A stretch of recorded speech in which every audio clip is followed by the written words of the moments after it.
Hello दोस्तों, आज हम देखेंगे डाइंग डिक्लेरेशन पर ऑनरेबल सुप्रीम कोर्ट द्वारा दी गई नई गाइडलाइंस। केस का नाम है इरफान उर्फ नाका versus state of Uttar Pradesh. और इसमें ऑनरेबल सुप्रीम कोर्ट ने जो डाइंग डिक्लेरेशन, जो कि एक रिलेवेंट फैक्ट है और जिसके principle section 32 of Indian Evidence Act में प्रोवाइडेड है, उसके बारे में कुछ गाइडलाइंस दी हैं।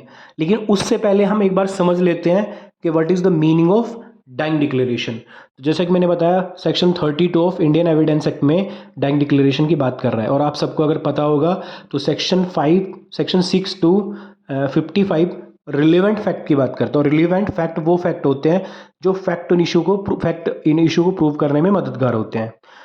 इस कंडीशन में सेक्शन 32 बात कर रहा है what is dying declaration. It is the statement oral और written of person relating to him her death.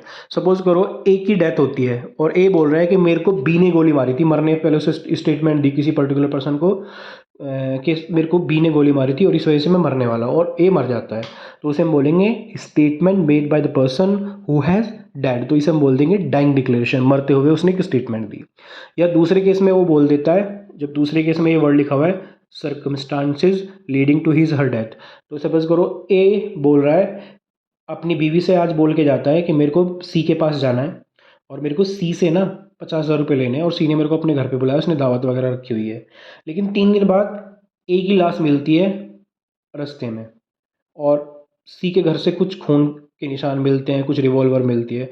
तो उस कंडीशन में सी के अगेंस्ट में हमारे पास डायरेक्ट प्रूफ तो है नहीं, लेकिन ए ने अपनी वाइफ को बताया था जब वो सी के घर जाने वाला था कि मैं उसके घर 50,000 रुपये लेने जा रहा हूँ जो मैंने उसे दिए हुए थे। तो उस कंडीशन में circumstances which resulted in to death.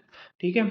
Section 32 of the Indian Evidence Act deal with statement of relevant fact which may be either in written form और सेड वर्बली। तो मैंने बताया ना, सेक्शन 32 रिलेवेंट फैक्ट की बात करते हैं। और रिलेवेंट फैक्ट क्या होते हैं? तो बेसिकली अगर क्वेश्चन ये है कि ए का मर्डर हुआ है, बी ने मर्डर किया है, तो बहुत सारे फैक्ट होंगे जैसे हम प्रूव करने होंगे। जैसे ए का मर्डर बी ने इसलिए किया कि उसका कोई मोटिव था, ये ए का मर्डर इसलिए किया कि उसकी उसकी और उसकी दुश्मनी थी, ये ए का मर्डर इसलिए किया कि ए के पास बहुत सारे पैसे थे उसके लूट के चक्कर में। तो बहुत सारे फैक्ट होते हैं जो प्रूव करने होते हैं। अब डायरेक्ट ये नहीं है कि बी ने मर्डर कर दिया।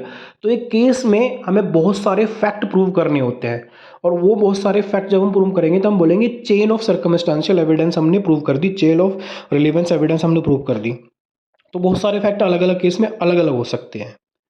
तो उसी के बाद हम बोल देते हैं कि रिलेवेंट फैक्ट प्रूव करने के बाद एक जो फैक्ट था, फैक्ट क्या था कि ए ने बी का मर्डर किया, तो वो मर्डर प्रूव हो गया। ठीक है।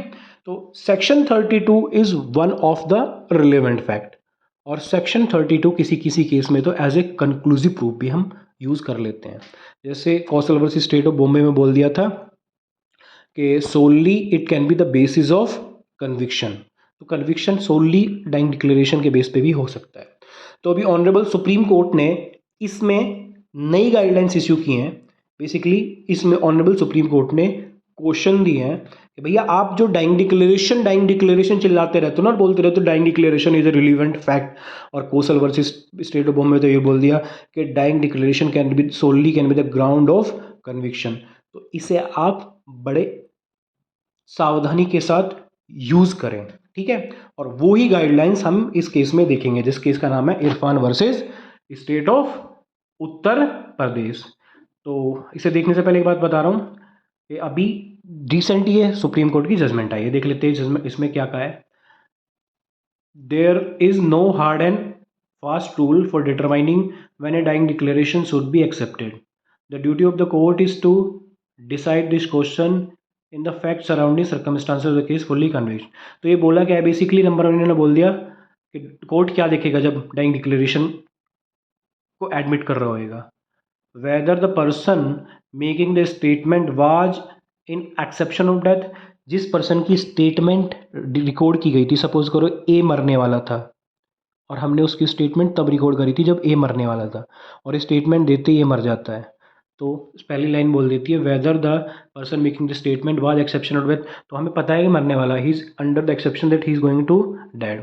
नंबर 2 है whether the dying declaration was made at the earliest opportunity, rule of first opportunity. मतलब कि अब सपोज करो ए को गोली लगी है, बी ने गोली मारी है, गोली लगते ही उसने स्टेटमेंट देना स्टार्ट कर दिया, उसने बोल दिया, किसी ने उसको बहकाया नहीं, बुझाया नहीं, उस किसी ने उससे ये नहीं बोला कि यार तू तो मरने वाला है तो एक काम कर बी का नाम ले देना, उसे किसी ने नहीं बताया, डायरेक्ट जैसे उसकी गोली लगी थी उसने डायरेक्ट ही बोल दिया कि मेरे को सच में बी ने गोली मारी है। तो इसे बोल देंगे whether the declaration made at the earliest opportunity. तीसरा, whether there is any reasonable suspicion believe और dying declaration was put in the mouth of the dying person, जो मैंने बताया ना कि डाइंग डिक्लेरेशन जो दे रहा है ना वॉलंटरी दे रहा है, किसी ने उसे सिखाया नहीं है। उसके बाद whether dying declaration was a product of prompting, तुरंत ही उसने डाइंग डिक्लेरेशन दी नहीं दी। Whether the statement was not recording properly, तो स्टेटमेंट रिकॉर्डेड प्रॉपरली होनी चाहिए। ठीक है। Whether dying declaration had opportunity to clearly observe the incident. अब सपोज करो ये बोल रहा है मेरे को बी ने गोली मारी है, जबकि उसे गोली सी ने मारी थी, लेकिन उसे सिर्फ लगा कि बी ने गोली मारी, तो इस आधार पे बी को हम फांसी पे नहीं चढ़ा देंगे। उसने ऑब्जर्व थिंग से किया होगा और बहुत सारे सर्कमस्टांसेस प्रूव करने होंगे। ठीक है। तो ये सारी की सारी गाइडलाइंस दी हुई Irfan versus state of Uttar Pradesh में। तो प्लीज़ सब्सक्राइब माई चैनल।